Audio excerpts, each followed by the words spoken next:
Hello दोस्तों, आज तक की स्ट्रीम में आप सभी का स्वागत है। तो आज हम फिर से भूगोल के सौरमंडल के बारे में क्वेश्चन करने वाले हैं।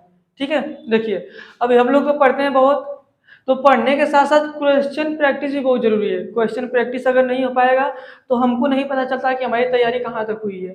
ठीक है, तो इसके हिसाब से हम क्या करेंगे, अब क्वेश्चन को भी करते रहेंगे, क्योंकि उसके बारे में तो हमको पता चल गया है, लेकिन अब उससे संबंधित कोई ऐसा क्वेश्चन हो जिसके बारे में हम पढ़ते भी नहीं है। तो ऐसा क्वेश्चन जिसके बारे में हम नहीं पढ़ते हैं या फिर पढ़ते हैं, तो हर प्रकार के क्वेश्चन इसमें आने चाहिए। क्योंकि क्या पता चलता है कि एग्जाम में कहाँ से क्वेश्चन पूछ देता है, पता नहीं चलता कि ये हम पढ़े हैं या नहीं पढ़े हैं। ठीक है, तो कैसा भी क्वेश्चन एग्जाम में पूछ देता है। तो देखिए अभी हमारा क्या क्वेश्चन है कि सौरमंडल में, ठीक है, सौर प्रणाली की खोज किसने की थी, यानी सौरमंडल या सौर प्रणाली की खोज किसने की थी, सबसे पहले कौन बताया था। हाँ, तो सबसे पहले बताए थे गैलीलियो ने, या हिकैटियस ने, या कोपरनिकस ने, या केपलर ने। ठीक है, तो आप लोग अलग अलग लोगों के अलग अलग सिद्धांत पढ़े होंगे, अलग अलग नियम पढ़े होंगे। ठीक है, लेकिन जो सौर प्रणाली की खोज की थी सबसे पहले कोपरनिकस ने की थी। ठीक है, तो इसमें ऑप्शन क्या हो जाएगा, कोपरनिकस क्या हमारा सही हो जाएगा। क्लियर है बात। ठीक है, दूसरा क्वेश्चन क्या है कि निम्नलिखित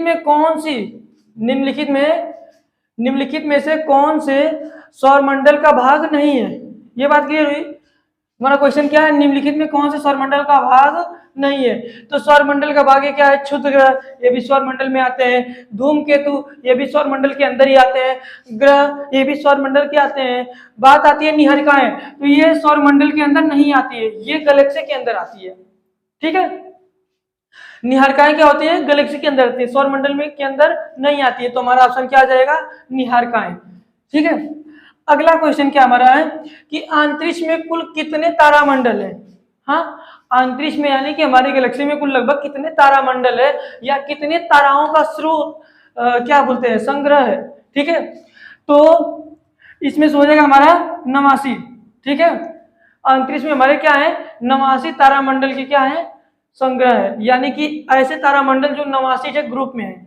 ओके, अगला क्वेश्चन देखिए, ब्रह्मांड में विस्फोटी तारा कहलाता है, यानी कि इसमें से ब्रह्मांड में विस्फोटी तारा कौन सा कहलाता है।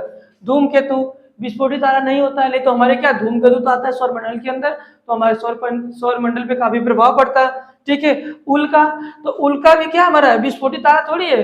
उल्का पिंड जो पृथ्वी के संपर्क में आता है, आने के बाद क्या होती है, उसमें आग लग जाती है, जिसे हम उल्का कहते हैं या उल्का पिंड कहते हैं।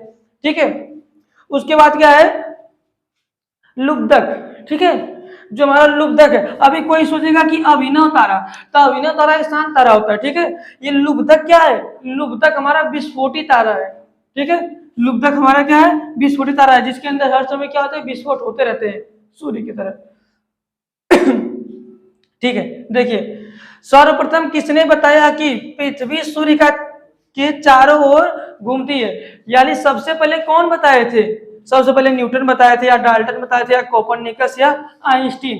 तो कुछ लोगों को आंसर क्या होगा कि वो सोचेंगे या तो न्यूटन बताए होंगे या तो आइंस्टीन बताए होंगे, लेकिन सौर प्रणाली की खोज जिसने की थी वही बताया था कि सूर्य क्या है, स्थिर होता है और पृथ्वी उसके चारों तरफ चक्कर लगाती है, यानी कि कोपरनिकस ने बताया था कि सबसे पहले पृथ्वी सूर्य का चक्कर लगाती है।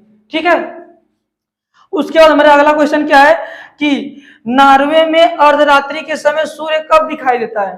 ठीक है, नॉर्वे एक देश है, उसके अंदर अर्धरात्रि में सूर्य कब दिखाई देता है, यानी वहां अपर्चन का ऐसा भी प्रभाव पड़ता है कि अर्धरात्रि में हमको सूर्य देखने को मिलता है। तो देखिए यहाँ पे क्या होगा, 21 मार्च है कि 23 सितंबर है कि 21 जून है कि 22 दिसंबर है। ठीक है, तो कब दिखाई देता है, तो दिखाई देता है 21 जून को। ठीक है, 21 जून को क्या दिखाई देता है हमारा है, सूर्य नॉर्वे में, वो भी अर्धरात्रि के समय। तो अभी क्या आप देखें, हम लोग देखें कि सौरमंडल की प्रणाली खोज किसने की थी, कोपरनिकस ने। ठीक है, निम्नलिखित में से कौन सा सौरमंडल का भाग नहीं है, निहारिकाएं सौरमंडल की भाग नहीं है। उसके बाद अंतरिक्ष में कुल कितने तारामंडल है, तो अंतरिक्ष में कुछ 89 तारामंडल है। ठीक है, ब्रह्मांड में विस्फोटी तारा कौन कहलाता है, तो लुबंधक कहलाता है, क्या, विस्फोटी तारा। ठीक है, सर्वप्रथम किसने बताया था कि पृथ्वी सूर्य के चारों ओर घूमती है, तो सर्वप्रथम कोपरनिकस ने बताया था कि पृथ्वी सूर्य के चारों ओर घूमती है। नॉर्वे देश में या नॉर्वे में अर्धरात्रि के समय सूर्य कब दिखता है, तो 21 जून को अर्धरात्रि के समय सूर्य दिखता है। ठीक है, तो दोस्तों आज के लिए बस इतना ही। अब मिलते हैं अगले वीडियो में। अगले वीडियो में हम अगला क्वेश्चन ही करेंगे। तब तक के लिए बाय बाय।